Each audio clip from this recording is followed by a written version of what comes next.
You feel it, don't you? That shift in the air. That silence before something irreversible. They thought they buried you. They thought isolation would weaken you. They mistook your quiet for surrender. But heaven was not silent. Heaven was preparing. While they laughed, while they whispered, while they plotted your erasure, something ancient was being activated in you.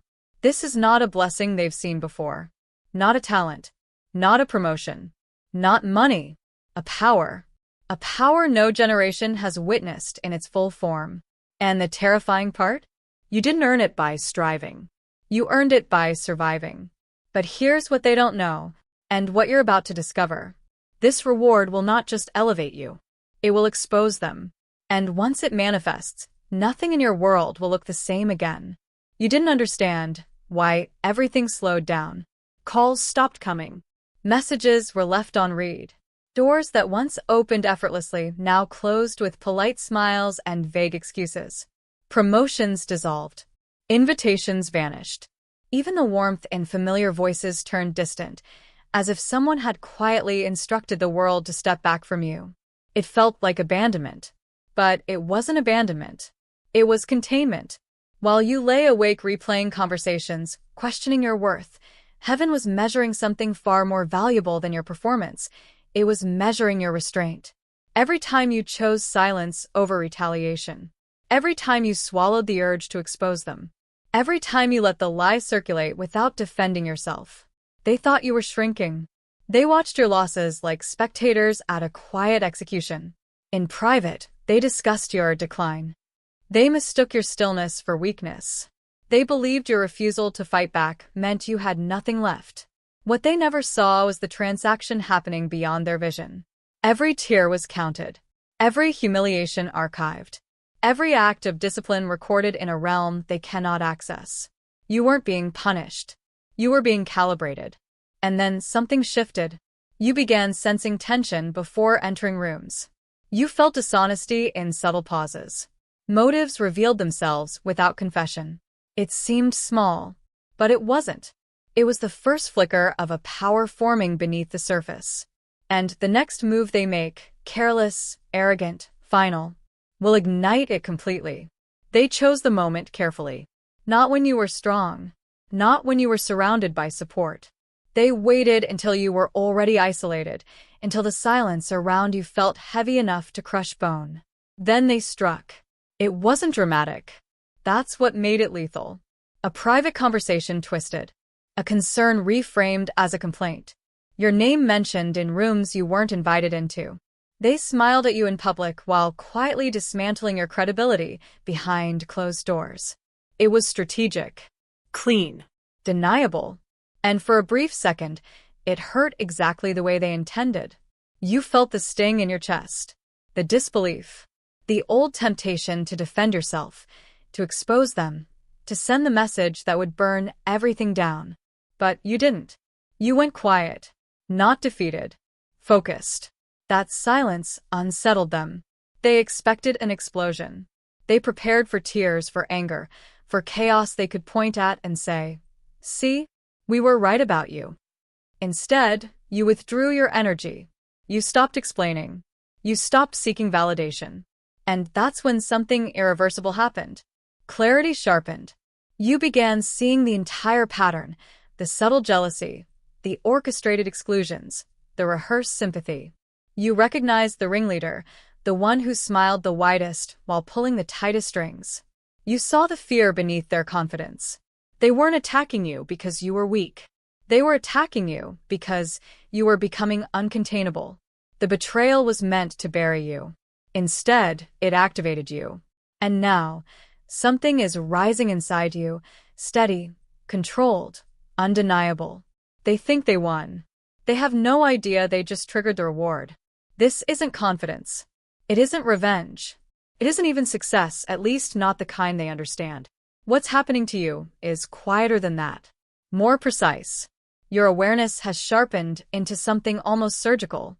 You walk into a room now, and the atmosphere speaks before anyone does. You feel insecurity masked as arrogance. You detect forced laughter. You sense when someone is performing kindness instead of embodying it. It's immediate. Instinctive. Unmistakable. Before, you second-guessed yourself. Now you don't. That's the difference. They notice it. Conversations shift when you enter. The one who orchestrated your betrayal avoids prolonged eye contact. Another overcompensates, too friendly, too eager, too loud. Their nervous systems register what their minds cannot explain. You are no longer energetically accessible. You're observing. Detached. Centered. And the most unsettling part for them? You're calm. You don't expose them. You don't confront them. You don't even react. You simply see. And being seen without being able to manipulate the narrative terrifies them. This is not a loud power. It doesn't announce itself. It doesn't demand attention. It recalibrates the environment without effort. People begin revealing themselves around you unintentionally. Secrets slip. Masks crack. Dynamics rearrange. Opportunities start gravitating back, not because you chased them, but because your presence now carries weight. Heaven didn't give you dominance. It gave you discernment so refined that deception collapses in your proximity. But discernment is only the first layer, because something else is building beneath it, something visible, tangible, public. You feel it in the way doors hesitate before closing now, in the way certain conversations stop when you approach, in the way timing begins aligning in your favor. They sense the shift but can't measure it. And when the visible manifestation arrives, when the external reward mirrors the internal transformation, even your enemies will have to acknowledge what's happening. The only question is, what will they do when your power can no longer be denied? If this message resonates, it's not random. There are tools designed to strengthen spiritual clarity and protect your focus. The link below is for those ready to sharpen their discernment and step fully into their alignment. It happens quietly at first. An email you weren't expecting. A call from someone who once overlooked you. An invitation into a room that used to feel sealed shut. The same environment that slowly pushed you out now begins pulling you back in, but differently. Not as an option, as a necessity. You walk into that space and feel it instantly. The energy has shifted. Conversations pause, not out of dismissal this time, but awareness. Eyes follow you, measuring, recalibrating. The very people who questioned your value now wait for your opinion before making decisions. You don't smirk. You don't remind them of what they did. You simply stand there, steady, unreadable. And that composure unsettles them more than any revenge ever could. The orchestrator feels it the most. He watches from across the room, jaw tight, posture rigid. He remembers the meetings where he dismissed your ideas. The subtle comments he planted to erode trust. He expected you to fade. Instead, you refined. Now when you speak, the room listens differently. Your words don't compete, they anchor. You're no longer trying to prove yourself. You're aligned. And alignment carries authority that cannot be faked. Decisions begin swinging in your favor. Opportunities bypass the usual gatekeepers and land directly at your feet. Even those who once stayed silent during your humiliation now adjust their tone, eager to be associated with your rise. This is not luck. This is karmic correction. The reversal is happening in real time, and everyone feels it. But power revealed publicly creates pressure privately. Because the one who tried to bury you is losing influence with every step you take forward. His control is thinning. His narrative is collapsing. And desperation is beginning to surface behind his eyes. You sense it. He's planning something. One final move.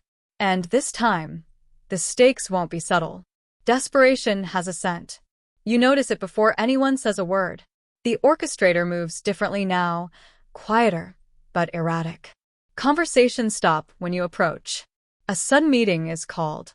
A vague concern about your intentions begins circulating, carefully phrased to sound responsible rather than threatened. This is his final attempt. Not a direct attack.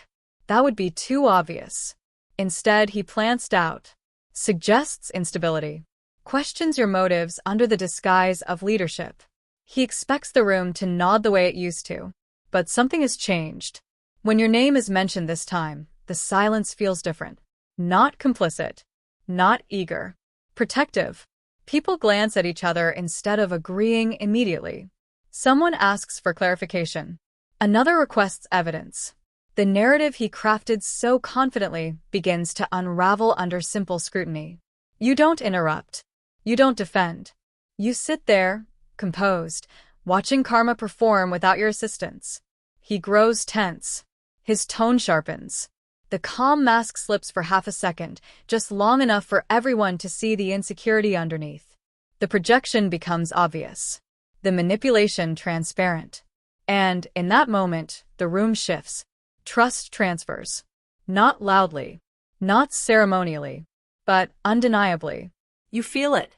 The gravitational pull of authority settling around you, like a mantle you never asked for, but earned through endurance.